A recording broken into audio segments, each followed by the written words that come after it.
Madam President, there is no doubt that the vivid images we see every day of economic and environmental tragedy unfolding in the Gulf are unprecedented, if not apocalyptic in nature. They've opened our eyes to the need for a fundamental redirection in our policy and the need for definitive action now to hold big oil accountable. Now, the images are horrific, and they have made Americans realize that our dirty fuels of our industrial past and the environmental and human toll they are taking in the Gulf as we speak should now give way to a consensus on real, meaningful investments in clean energy and increased oversight of corporate polluters. The time has come for the change, and this Congress needs to stand up for all those families in the Gulf, for the rich habitats, the marshes and estuaries that are being destroyed.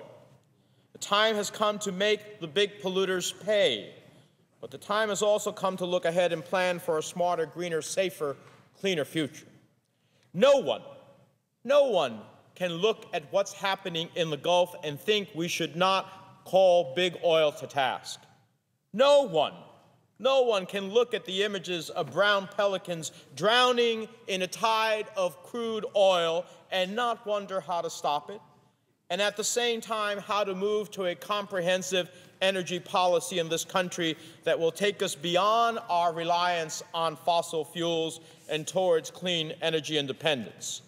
No one can look at Louisiana shrimpers and oystermen, fishing fleets idle, businesses closed, and not feel for those families who are wondering how they will get their lives back. This is not the time to shield big oil from full responsibility, as our colleagues on the other side seem to favor. This is not the time for excuses. Two things are clear. Those who are at fault must be held accountable. And we need to embrace this tragedy as an opportunity to formulate a new American energy policy that creates American jobs and ultimately invests billions of dollars that we spend on foreign oil here at home on clean energy sources. Our friends on the other side of the aisle have said no to that approach. They said no to energy reforms and favored big oil. They said no to every effort to hold big business accountable for its failures. They said no to Wall Street reform and favored big banks. They said no to environmental oversight and favored corporate polluters. They've said no to even common sense economic recovery legislation to put people back to work and save the economy from a disaster of 8 years of the policies that they created. They said no to families who were denied health coverage and favored big insurance companies. And they have continuously blocked my Big Oil Bailout Prevention Act that would hold BP accountable for damages, lifting the liability cap from the ridiculous $75 million worth of liability, less than 1 day's profits for BP, and lifting that to an unlimited liability since they have created unlimited damages in the Gulf. No, they come up with proposals that basically ought to protect big oil. Let's index it to their profits, regardless of how much damages they created. Let's index it to their profits. Let's worry about the quote-unquote smaller driller, even if they make unlimited consequences to our environment. Is there a difference between a $100 billion company and a $10 billion company when both of them create the same environmental damage that has been created in the Gulf? I don't think so. The question is, whose side do you stand on? Do you stand with the taxpayers to make sure they don't reach in their pocket for big oil's consequences, or are you going to defend big oil? And if we were to bring to the floor a bill to invest in clean energy future and create clean energy American jobs, they'd say no to that as well. Well, it seems to me it's time to say yes to American-made clean energy, yes to the millions of jobs it would create. It's time to also end tax loopholes for big oil companies like BP, who are avoiding paying billions of dollars in taxes. They're getting huge tax breaks for drilling activities and revenues, and they're concocting foreign tax schemes, all of which amount to more than $20 billion over the next 10 years. That's why I've introduced a bill to end tax loopholes for big oil. Seems to me that the flow of revenues to the oil companies is like the gusher at the bottom of the Gulf of Mexico. It's pretty heavy and constant.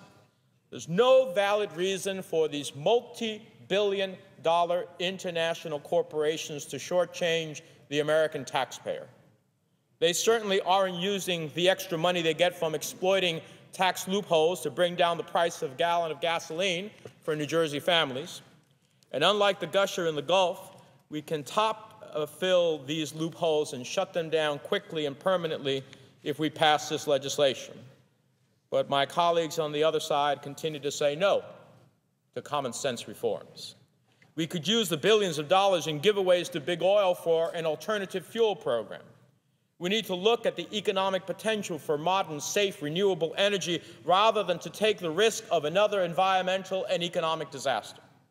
Instead of doubling down on 19th century fossil fuels, we should be investing the money we've been giving to big oil in the clean, limitless 21st century energy that will create thousands of new jobs, significantly reduce the burden of energy costs, and help clear the air that we collectively breathe.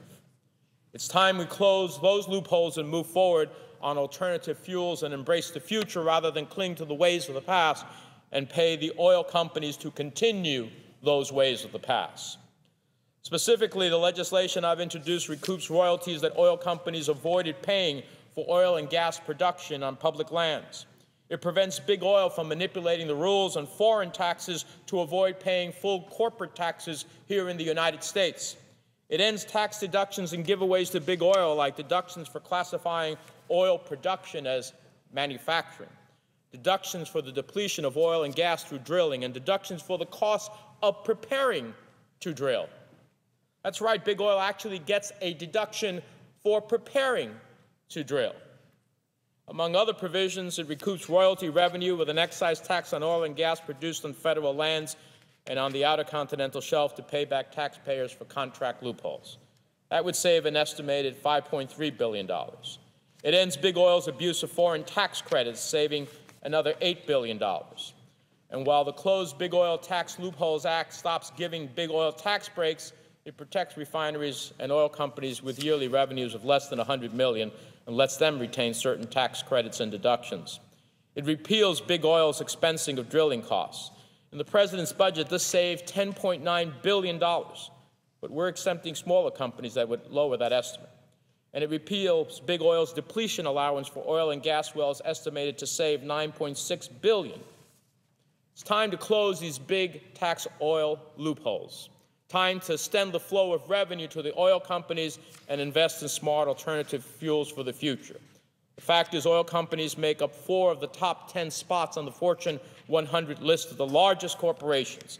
In the first 3 months of this year alone, in the first quarter of 2010, the top 5 oil companies made over $23 billion in profits. Not revenue, profits. I think they can afford to do business without American taxpayers subsidizing them. It's time for action. Millions of Americans are out of work. Families are hurting. Communities are hurting. People everywhere are feeling the pinch, and big oil companies are raking in the profits. And at the same time, some of them, like BP, creating enormous environmental disaster in our country. That's why I'm proud of my colleagues in the Senate Democratic Caucus that sent a letter to BP, say, put $20 billion down in an escrow account administered independently so that we can make sure that those in the Gulf begin to have the relief they so desperately need. And it's to my colleagues on the other side, it's time we stop saying no and do what's right, what makes sense, and what keeps us secure. It's time to stop saying no to common sense policies that end tax loopholes that benefit big oil. It's time to protect American taxpayers by lifting the liability cap so that big oil, who made the spill, messed up, should clean up, be responsible for it, instead of the American taxpayers. And it's time to use those tax breaks from big oil and close them to invest in clean energy solutions that create greener, better, more secure American jobs for the 21st century.